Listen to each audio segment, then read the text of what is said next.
तो दोस्तों कैपकट के अंदर आज हम लोग देखने वाले हैं कि हमारे पास जो वर्ज़न है, पहले वो देख लीजिए आप। देखिए मेरे पास ये वाला वर्ज़न है और इस वर्ज़न में क्या क्या अपडेट आया है आप लोगों के लिए, तो मैं आज आपको दिखाने वाला हूँ।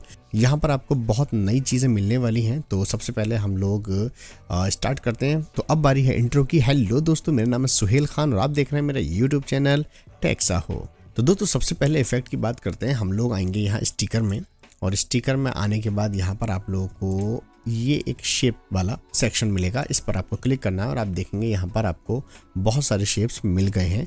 तो ये एक नया ऑप्शन आया है 7.8 के अंदर, जैसे कि मैंने आपको अभी दिखाया था। तो फर्स्ट टाइम जब इसे ओपन करेंगे तो इस पर आप क्लिक करेंगे तो यहाँ पर इसे उठाकर टाइमलाइन में लेकर आएंगे इस तरह से।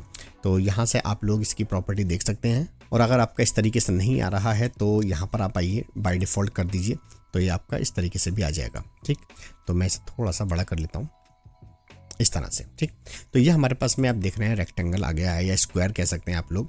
तो यहाँ पर इसकी प्रॉपर्टी पैनल है। तो यहाँ पर आप इसका स्केल घटा या बढ़ा सकते हैं, या फिर आप इसको मैनुअली इस तरीके से या इस तरीके से घटाया बढ़ा सकते हैं। ठीक, उसके बाद में इसकी ओपेसिटी आप देख सकते हैं, इसे कम या ज़्यादा आप लोग कर सकते हैं। उसके बाद आता है दोस्तों यहाँ पे कलर। तो कलर आप इसको कोई सा भी दे सकते हैं जो आपको अच्छा लगे। तो जैसे कि मान लीजिए मैं ये वाला दे रहा हूँ, तो इस तरीके से आप दे सकते हैं, या फिर आप यहाँ पे फिल को बंद कर सकते हैं इस तरह से। ठीक, तो यहाँ पर ये बात हो गई हमारी फिल की। उसके बाद आता है स्टॉक। स्टॉक मतलब इसके किनारों पर आप कौन सा रंग रखने वाले हैं। तो मैं यहाँ वाइट रखता हूँ। जैसे अब मान लीजिए मैंने अगर इसको फिल को बंद कर दिया तो ये सिर्फ स्टॉक लाइन रह जाएगी आपकी। इसे आप अपनी मर्जी से घटा या बढ़ा सकते हैं। ठीक है, जैसा चाहें आप वैसा रख सकते हैं। ओके, उसके बाद में आप ये देख सकते हैं कॉर्नर। कॉर्नर को आप राउंड कर सकते हैं यहाँ पर। ये देखिए इस तरह से, ये देखिए राउंड हो गया है। आप चाहें तो इनको भी पकड़ करके आप इसको राउंड अप कर सकते हैं मैनुअली, जितना भी आप करना चाहें। ठीक, उसके बाद में यहाँ पर आते हैं। यहाँ पे चारों कोने अलग अलग दे रखे हैं। आप किसी कोने को ज़्यादा करना चाहते हैं, जैसे मान लीजिए मैं यहाँ पर रखता हूँ 70। तो ये देखिए इधर वाला कोना आपका ज़्यादा हो चुका है, और ऐसे ही मैं इधर रख देता हूँ 70। ये देखिए, तो आप ये देखेंगे एक लुक निकल कर आ गया है कि ये वाले कोने जो हैं कम कम के हैं, जबकि ये वाले कोने जो हैं बहुत ज़्यादा राउंडिंग हो गए हैं। तो इस तरीके से आप लोग नीचे बढ़ेंगे थोड़ा सा, तो शेडो है। शेडो अभी तो दिखाई नहीं देगा क्योंकि ब्लैक वॉलपेपर है, लेकिन मैं अभी आपको दिखा दूंगा। बस इतनी ऑप्शन इसके अंदर आप लोगों को देखने के लिए मिल जाते हैं, जो कि आपके बहुत ज़्यादा काम आएंगे जब भी आप अपने ग्राफिक्स बनाएंगे। तो उसमें ये बहुत ज़्यादा यूज़ आएंगे, जो कि मैं अभी आपको बताऊंगा। उसके बाद में आप देखेंगे यहाँ पर सर्किल भी है। तो सर्किल के ऊपर आप क्लिक करिए और यहाँ पर इसका कलर दे सकते हैं आप कुछ भी। जैसे मैं यहाँ पे दे देता हूँ, चलिए येलो ही दे देते हैं, और इसमें मैं फिल बंद कर दूंगा। स्टॉक के ऊपर आते हैं, स्टॉक देते हैं इसके ऊपर कोई, चलो येलो दे देते हैं ये वाला। तो अगर आपको ये बिल्कुल स्क्वायर में लेके आना तो शिफ्ट दबा के रखिए। शिफ्ट दबाएंगे तो देखिए ये बिल्कुल आपका रेडियस के हिसाब से चलेगा। और अगर आपने शिफ्ट नहीं दबाया तो अभी से आप मैनुअली कैसे भी किधर को भी कर सकते हैं, ठीक है ना। और शिफ्ट के साथ दबाएंगे तो ये इस तरीके से बिल्कुल जितनी ब्रेथ होगी उतनी ही इसकी हाइट होगी, बिल्कुल रेडियस के हिसाब से काम करेगा। ठीक है, तो आपने देखा होगा यहाँ पे मैं कोने पे इस तरीके से लगाता हूँ अपनी फ़ोटो या वीडियो जो भी लगाना होता है मुझे, तो मैं उसके ऊपर जो अंडरलाइन देता हूँ वो इसी चीज़ से देता हूँ, इस तरीके से लगाता। पहले मैं मास्किंग किया करता था, लेकिन अब ये यहाँ पर बने बनाए प्रीसेट मिल जाते हैं, तो हमारा काम बहुत ज़्यादा आसान हो जाता है। तो बाकी सब ऑप्शन वही हैं जो हमने रेक्टेंगल में सीखे थे, बाकी सारी चीज़ें वही हैं।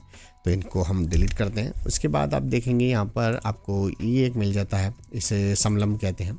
इसके अलावा लाइंस देख लेते हैं। लाइंस को यहाँ डालेंगे तो लाइंस भी हमारी बहुत ज़्यादा काम आएगी।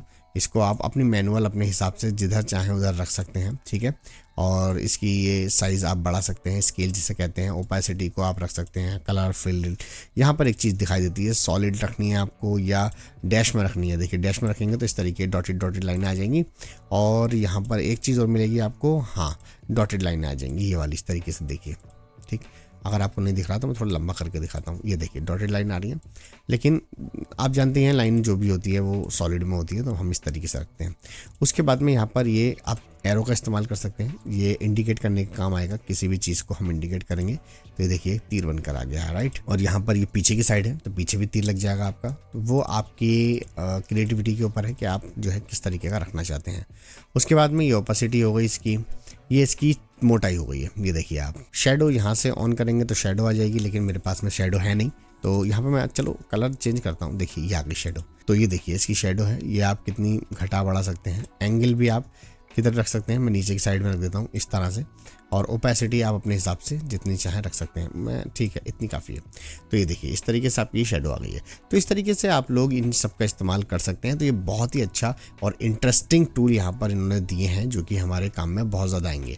अब एक और इन्होंने दिया है यहाँ पे नीचे आप देखेंगे ये वाला, ये भैया फ्री है आपका। फ्री का मतलब फ्री हैंड, मतलब जैसी आकृति चाहें आप बना सकते हैं। सिंपल इस पर क्लिक करिए, इसे आप खींचेंगे इस तरीके से, फिर यहाँ पे क्लिक करिए तो एक इस तरीके खींचेंगे, फिर ये इस तरीके से आप जैसा चाहें वैसा डिज़ाइन यहाँ पर बना सकते हैं। ये देखिए इस तरीके से, और इससे मिला दीजिए। जैसे मिलाएंगे ये सॉलिड कलर बन जाएगा आपका, और यहाँ पर आप कुछ भी इसके अंदर कलर कर सकते हैं इस तरीके से। तो उम्मीद है आपको ये वाला ऑप्शन समझ में आ गया होगा। अब चलते हैं नेक्स्ट ऑप्शन की तरफ। अब दोस्तों नेक्स्ट फीचर ये है हमारे कैपकट के अंदर कि मान लीजिए ये वाली जो मैंने आकृति बनाई है, इस आकृति का यूज़ मैं बार बार वीडियो के अंदर करना चाहता हूँ। तो मैं क्या काम करूँगा, सिंपली इसके ऊपर मैं क्लिक करूँगा। क्लिक करने के बाद यहाँ पर आप देखेंगे सेव प्रीसेट आपको दिख रहा होगा, इसके ऊपर आप क्लिक कर दीजिए तो ये सेव प्रीसेट हो जाएगा आपका। अब आएंगे आप लोग यहाँ पे मीडिया में, और मीडिया में आने के बाद यहाँ पर आप लोग देखेंगे तो यहाँ पे योर्स लिखा हुआ होगा। उसके बाद यहाँ पर आएंगे आपके माई प्रीसेट, और यहाँ पर आप देखेंगे तो ये देखिए इसे उठाकर आप जहाँ जहाँ रखते जाएंगे आपकी वीडियो में ये काम करता जाएगा। तो यहाँ पर देखिए यहाँ भी है और यहाँ भी आ गया। जितने चाहें आप यहाँ से बार बार उठा करके लगा सकते हैं। मान लीजिए आपका प्रोजेक्ट यहाँ से कट भी गया, फिर भी आप कहीं भी जाएंगे, किसी भी प्रोजेक्ट में जाएंगे तो अपने यहीं मीडिया में आइए, मीडिया में आने के बाद योर्स में आइए, योर्स में आने के बाद माई प्रीसेट, और माई प्रीसेट के बाद में ये देखिए यहाँ से एक और आप उठा करके लगा सकते हैं इस तरीके से। तो उम्मीद करता हूँ कि आपके बात समझ में आ गई होगी। हम अपना प्रीसेट भी यहाँ पर बना सकते हैं।